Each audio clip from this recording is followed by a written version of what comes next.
கர்த்தரும் இரட்சகருமாக இயேசு கிறிஸ்துவின் நாமத்தில் தீர்க்க தரிசன மாணவர்களுக்கு அன்பின் வாழ்த்துக்கள். கர்த்தருடைய கண்கள் என்ற தலைப்பிலே நாம் சில காரியங்களை கற்றுக்கொள்ளப் போகிறோம். எசேக்கியேல் 10வது அதிகாரம் 9-12 வசனங்கள்.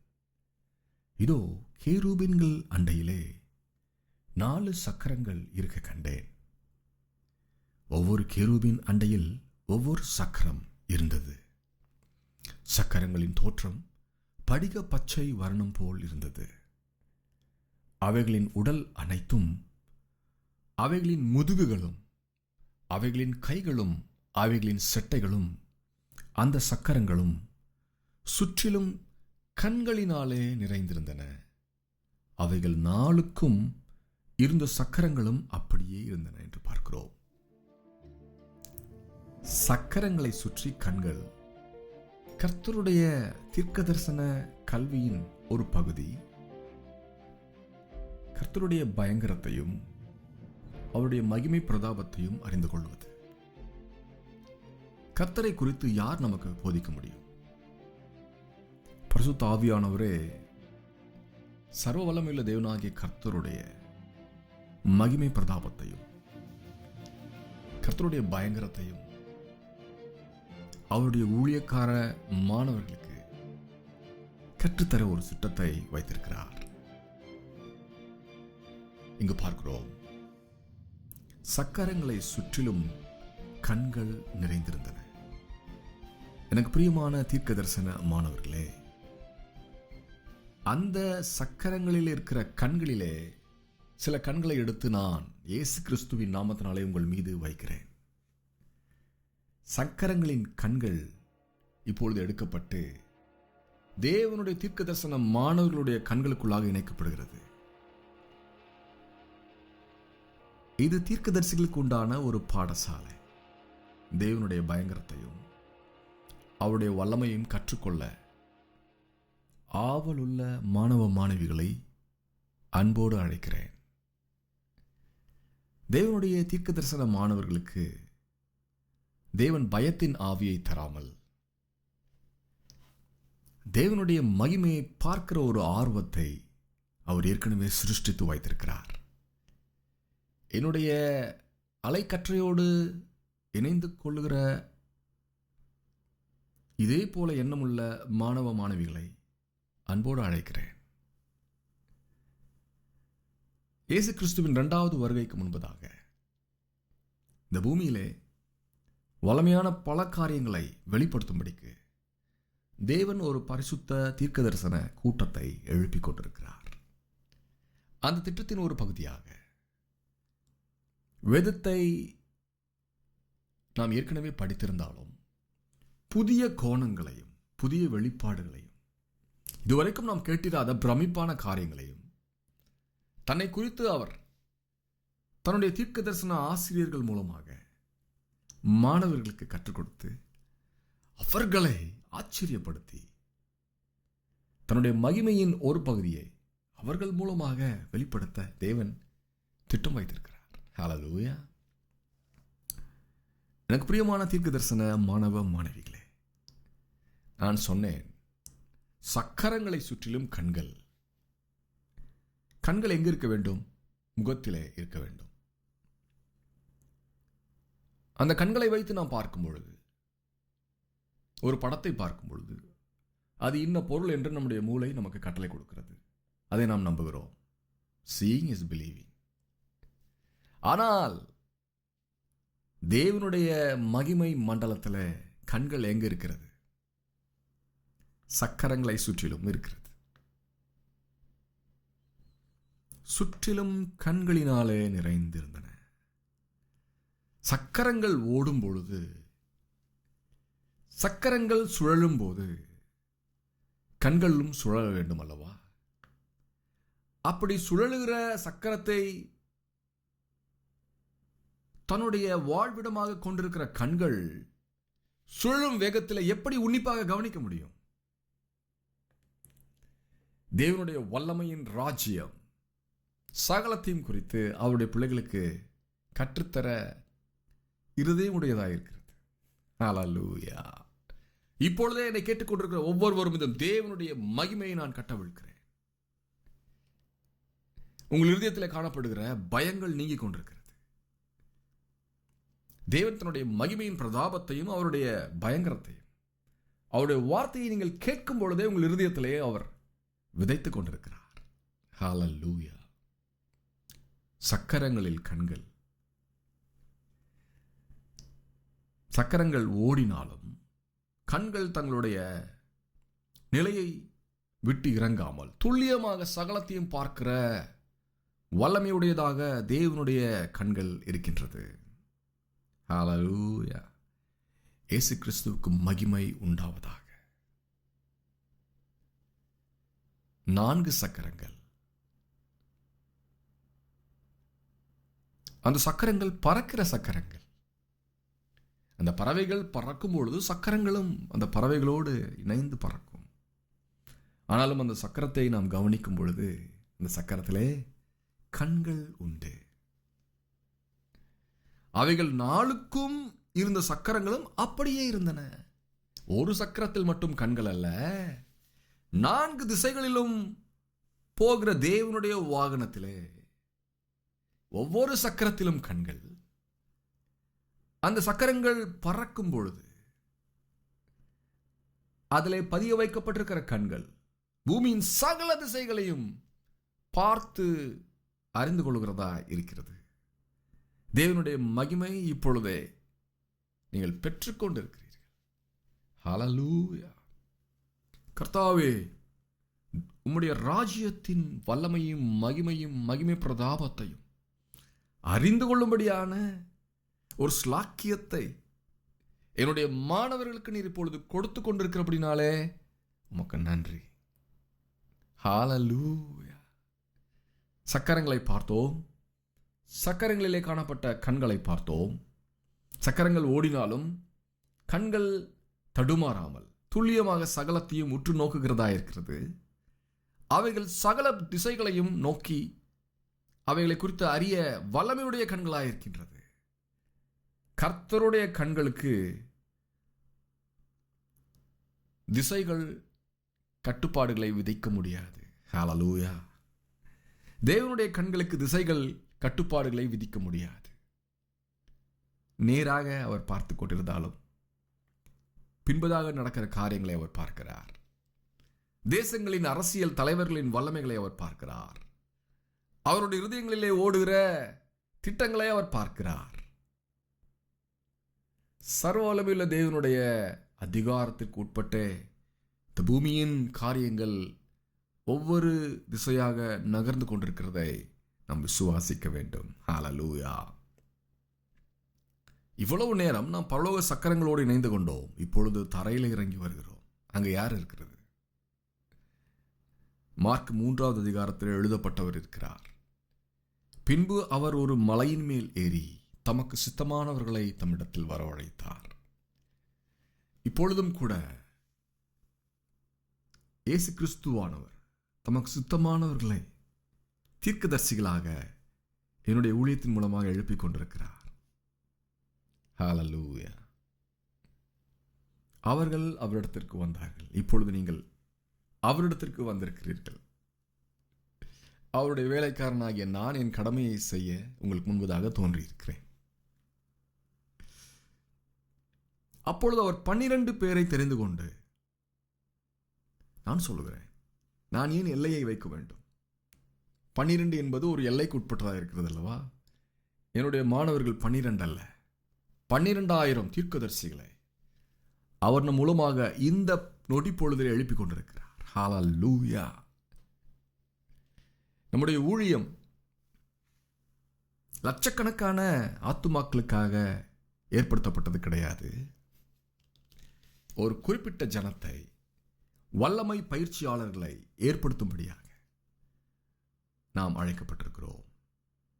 அப்படியாக நான் சொல்லுகிறேன், 12,000 தீர்க்கதரிசிகளை தேவன் எழுப்புவது நிச்சயம்.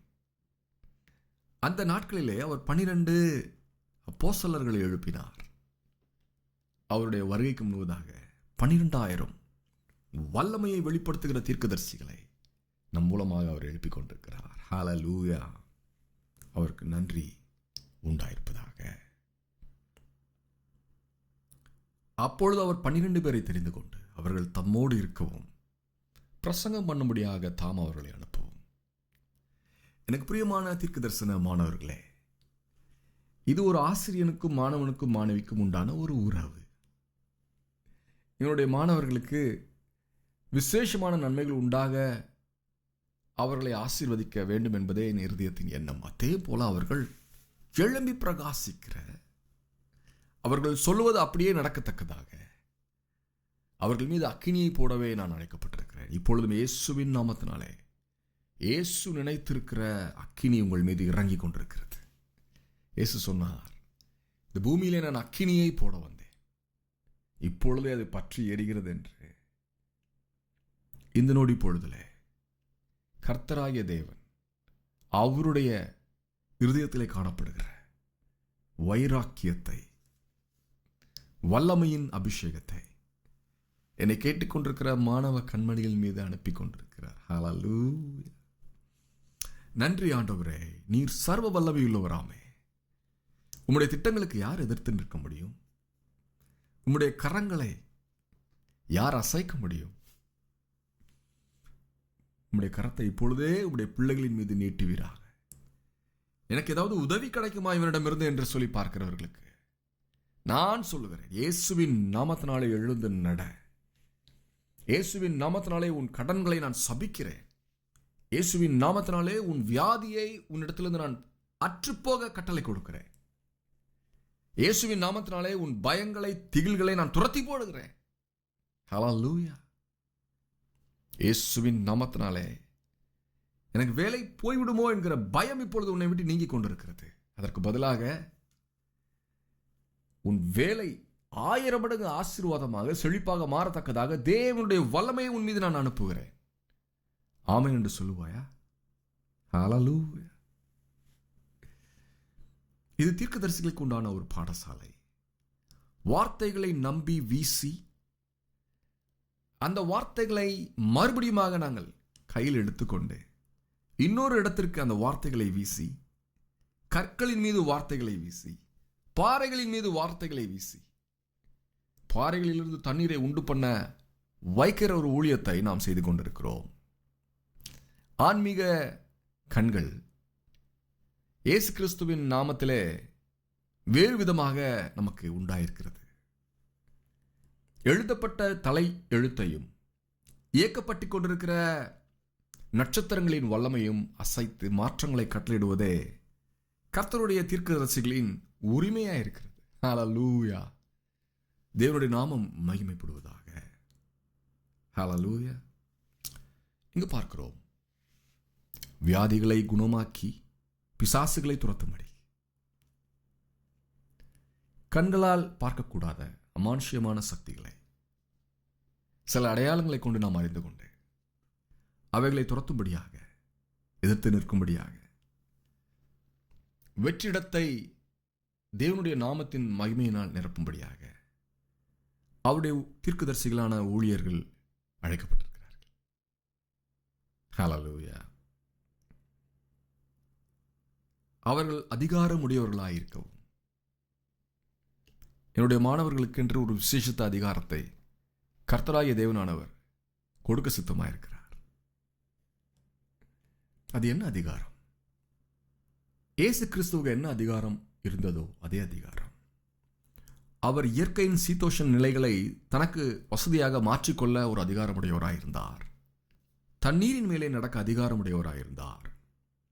இந்த உலகம் சொல்லுகிற சகல கூற்றையும் மாற்றி எழுதும்படியான ஒரு அதிகாரத்தை அவருடையவராயிருந்தார்.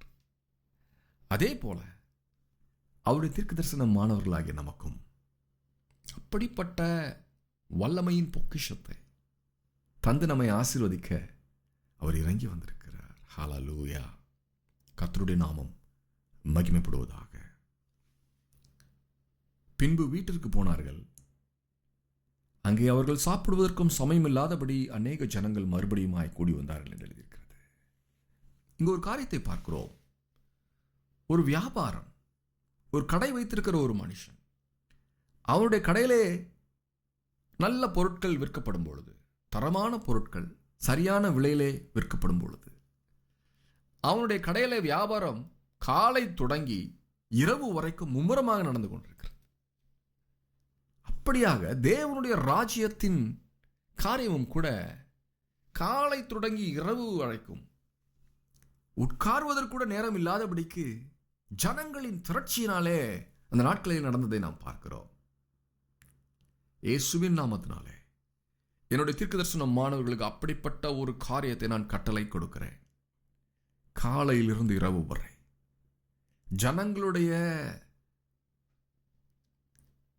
சூழல் உங்களை சுற்றிலும் உங்களுடைய வார்த்தையை கேட்கும்படியாக, உங்களுடைய தொடுதலை பெற்றுக்கொள்ளும்படியாக, உங்களுடைய ஜபங்களை பெற்றுக்கொள்ளும்படியாக, உங்களை பார்த்து உங்கள் தரிசனத்தை பெற்றுக்கொள்ளும்படியாக இந்த நாளிலிருந்து அநேகர் உங்களை நோக்கி வரப்போகிறார்கள். ஹல்லேலூயா. நான் சொல்லுகிறேன், வடக்கை நோக்கி கொடு என்றும் தெற்கை நோக்கி வைத்திராதே என்றும் சொல்கிற வார்த்தையை உங்களை சுற்றிலும் இருக்கிற 4 திசைகளுக்கும் நான் கட்டளை கொடுக்கிறேன். வடக்கை நோக்கி கொடு. வடக்கிலிருந்து ஜனங்கள் உங்களை தேடி வருகிறார்கள். தெற்கின் குணத்தை பார்க்கும் பொழுது அது கொடுக்காமல் வைத்திருக்கிறது. கொடுக்க வேண்டும், ஏற்கனவே அதனிடம் நிறைய உண்டு. ஆனாலும் தெற்கானது கொடுக்காமல் வைத்திருக்கிறது. தேவனுடைய வார்த்தை தெற்குக்கு விரோதமாய் வருகிறது. வடக்கை நோக்கி கொடு என்றும் தெற்கை நோக்கி வைத்திராதே என்றும் சொல்கிற வார்த்தையை உங்கள் மீது நான் அனுப்புகிறேன். இதுவரைக்கும் தெற்கிலிருந்து ஒரு நன்மையும் வரவில்லை என்று நீங்கள் சொல்கிறீர்களோ? இயேசுவின் நாமத்தினாலே அவர்கள் கொடுக்கத்தக்கதாக அவருடைய இருதயம், அவருடைய ஆவி இப்பொழுது மாறுகிறது. ஜனங்களின் திரட்சி உங்களுக்கு புகழ்ச்சி. ஹல்லேலூயா. இது தீர்க்கதரிசிகளின் ராஜ்யம் என்று நான் சொல்லுகிறேன். மற்ற ராஜ்யங்களுக்கு முடிவு உண்டு, அல்லது மற்ற ராஜ்யங்களுக்கு தோன்றுகிற ஒரு காலமும் அஸ்தமிக்கிற ஒரு காலமும் உண்டு, மறைகிற ஒரு காலமும் உண்டு. அதே போலவே கர்த்தரின் 2வது வருகைக்கு முன்பதாக தேவனுடைய தீர்க்கதரிசிகளின் ராஜ்யம் உதயமாகிறது. ஹல்லேலூயா. கர்த்தாவே உமக்கு நன்றி. நீர் பெரிய காரியங்களை எங்கள் மூலமாக செய்கிறீர். உமக்கு நன்றி செலுத்துகிறோம்.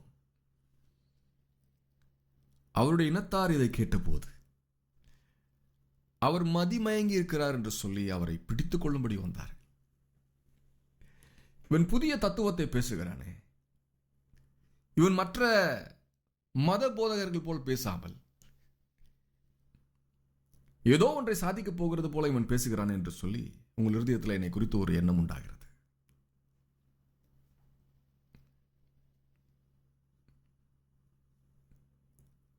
எருசலேமிலிருந்து வந்த வேத பாரகர் இவன் பெயல் செபோலை கொண்டு இருக்கிறான், பிசாசுகளின் தலைவனாலே பிசாசுகளை துரத்துகிறான் என்றார்கள். அடுத்ததாக சொல்லுகிறீர்கள், இவனும் பிசாசு பிடித்தவன் போல பேசுகிறான். இவனுடைய வார்த்தையிலே வழக்கமாய் காணப்படுகிற அன்பும் மனதுருக்கமும் இல்லை. இவன் தன்னை மகிமைப்படுத்திக் கொள்ளவே பேசுகிறான் என்று நீங்கள் என்னை பார்த்து சொல்லுகிறீர்கள். நன்றி. அவர்களை அவர் அழைத்து ஊமைகளாய் அவர்களுக்கு சொன்னதாவது, சாத்தானை சாத்தான் துரத்துவது எப்படி? எனக்கு பிரியமான தீர்க்க தரிசன மாணவர்களே, தீர்க்கதரிசிகளுக்கென்று ஒரு மன உறுதி உண்டு. அந்த மன உறுதி தன்னை தேவையில்லாமல் ஒரு மனிதனிடம் தாழ்த்திக் கொள்ளாது. நம்முடைய எண்ணங்கள் தேவனுடைய ராஜ்யத்திற்கு அடுத்ததாய் காணப்படுகிறது. அவருடைய கட்டளைக்கு காத்திருக்கிற வேலைக்காரர்களாக நாம் அவருக்கு முன்பாக நிற்கிறோம். தன் எஜமானனை பார்த்து கொண்டிருக்கிற ஒரு நாய்க்குட்டி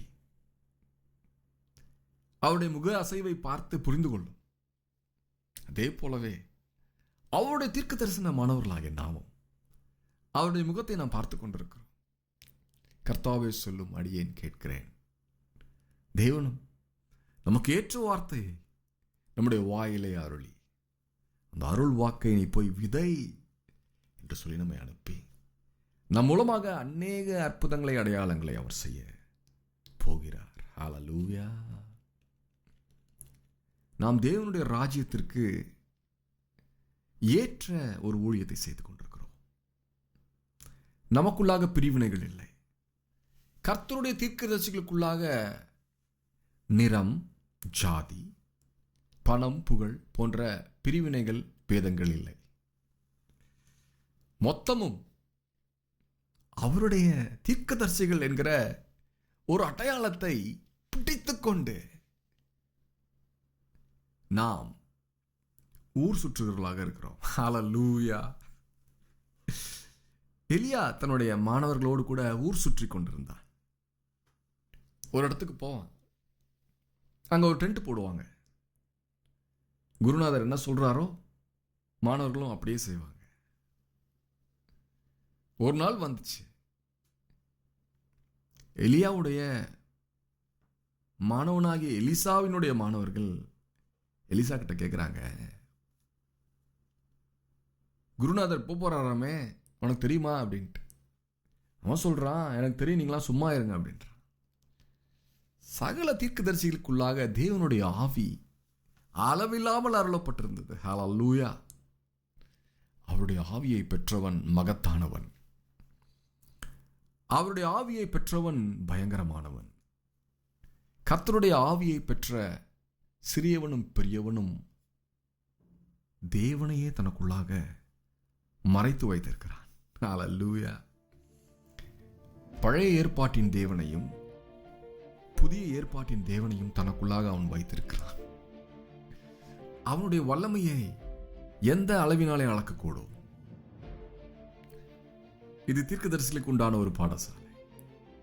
இந்த பாடங்களை நீங்கள் கற்று வரும்பொழுது உங்களுக்குள்ளாக காணப்படுகிற, ஏற்கனவே தேவனுடைய ஆவியினாலே பதிவு வைக்கப்பட்டிருக்கிற அவருடைய ஆவியின் வல்லமையானது ஒரு புத்துயிர் பெற்று வல்லமையை பெற்று வெளிப்படுகிறதா இருக்கிறது.